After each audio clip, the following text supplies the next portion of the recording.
Hello friends, welcome to my YouTube channel. आज हम लोग आरटीई एक्ट के बारे में पढ़ेंगे, जो सभी शिक्षक भर्ती के लिए बेहद ही महत्वपूर्ण है और सभी शिक्षक भर्ती में से 2 से 3 क्वेश्चन जरूर पूछे जाते हैं। और हमारे चैनल में सभी सब्जेक्ट की प्लेलिस्ट सीरीज वाइज बनाई गई है, जो लोग नए हैं जाकर देख सकते हैं। और अगर वीडियो अच्छा लगे तो चैनल को सब्सक्राइब करें, वीडियो को लाइक करें, कमेंट करें। चलिए देखते हैं हम लोग यहाँ पर जो हमारा आरटीई एक्ट है उसके बारे में। अब देखो, हमारा जो शिक्षा का अधिकार था इसके बारे में हम लोग देखते हैं। हम लोग यहाँ पे ये पहला पॉइंट हमारा है कि वर्ष 2002 में संविधान के 86वें संविधान संशोधन द्वारा अनुच्छेद 21A के भाग 3 के माध्यम से 6 से 14 वर्ष तक के सभी बच्चों को मुफ्त एवं अनिवार्य शिक्षा उपलब्ध कराने का प्रावधान किया गया था। अब देखो, पेपर में क्या क्वेश्चन पूछा जाता है कि जो आरटीई एक्ट था जो 2000 का 9, ये कौन से संविधान संशोधन द्वारा जोड़ा गया था। तो इसका कौन संविधान संशोधन है? 86वां संविधान संशोधन। और कब हुआ था ये भी पेपर में पूछा जाता है कि 86वां जो संविधान संशोधन कब हुआ था। तो क्या बताएंगे हम लोग? 2002 में हुआ था। ठीक है। अब एक क्वेश्चन ये आता है पेपर में कि जो 6 से 14 वर्ष के बच्चों के लिए निःशुल्क शिक्षा का प्रावधान है वो कौन से आर्टिकल में है। तो क्या बताएंगे? 21 का ए आर्टिकल। कौन सा आर्टिकल? 21 का ए आर्टिकल। जब या फिर पूछ लिया जाए कि कौन से भाग में 6 से 14 वर्ष के बच्चों के लिए निःशुल्क शिक्षा का प्रावधान किया गया है, वो किया गया है भाग 3 में। भाग 3 में अनुच्छेद 21 का ए में और संविधान संशोधन 86वें संविधान संशोधन द्वारा। और कब हुआ था ये? 2002 में। ये सारे पॉइंट कंप्लीट हो गए। इसके 4 जो क्वेश्चन बनेंगे उनके पॉइंट कंप्लीट हो गए। उसके बाद देखते हैं नेक्स्ट हम लोग। अगला पॉइंट हमारा है, इसको प्रभावी बनाने के लिए 4 अगस्त 2009 को लोकसभा में यह अधिनियम पारित किया गया।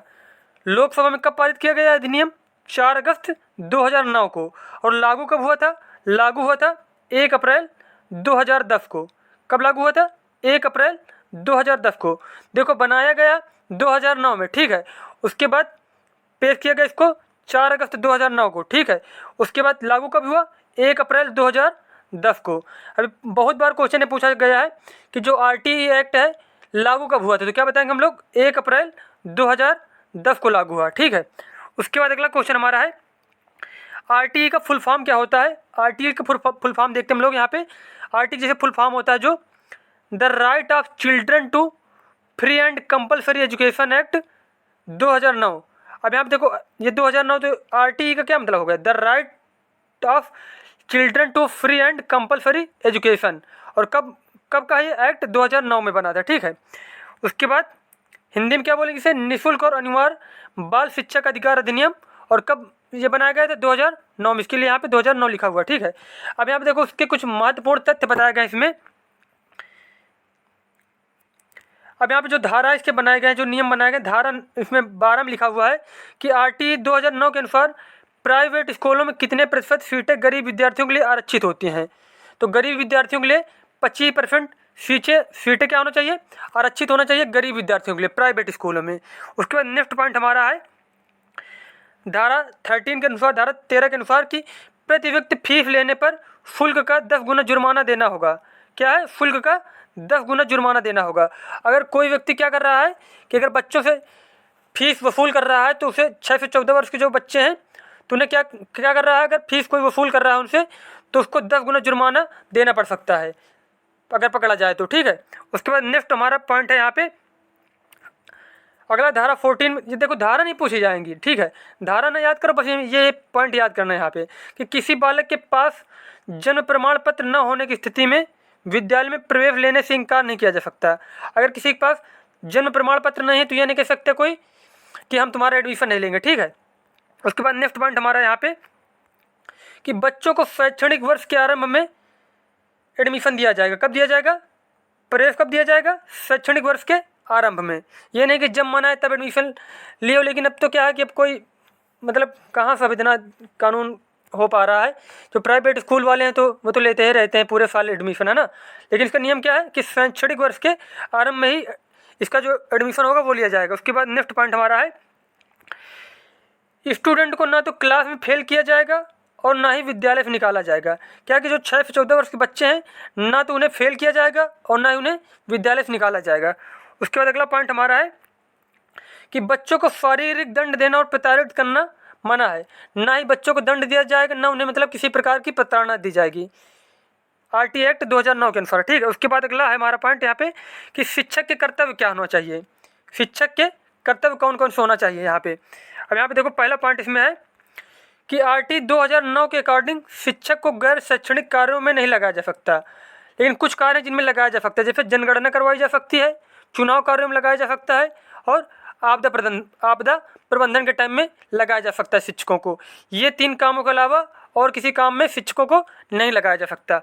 उसके बाद अगला पॉइंट हमारा है, देखो यहाँ पे अगला पॉइंट हमारा है कि आरटी 2009 के अनुसार प्राथमिक कक्षा में छात्र एवं शिक्षक अनुपात होना चाहिए 30:1, मतलब 30 बच्चों में क्या होना चाहिए, 1 शिक्षक होना चाहिए। किसमें, प्राथमिक कक्षा मतलब 1 से 5 तक में। ठीक है, उसके बाद अगला पॉइंट हमारा है कि आरटी 2009 के अनुसार उच्च प्राथमिक स्तर पर छात्र एवं शिक्षक अनुपात 35:1 होना चाहिए।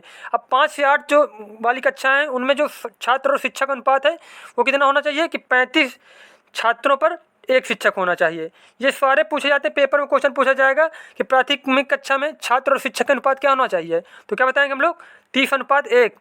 और अगर पूछा जाए कि उच्च प्राथमिक में क्या होगा तब बताएंगे 35:1।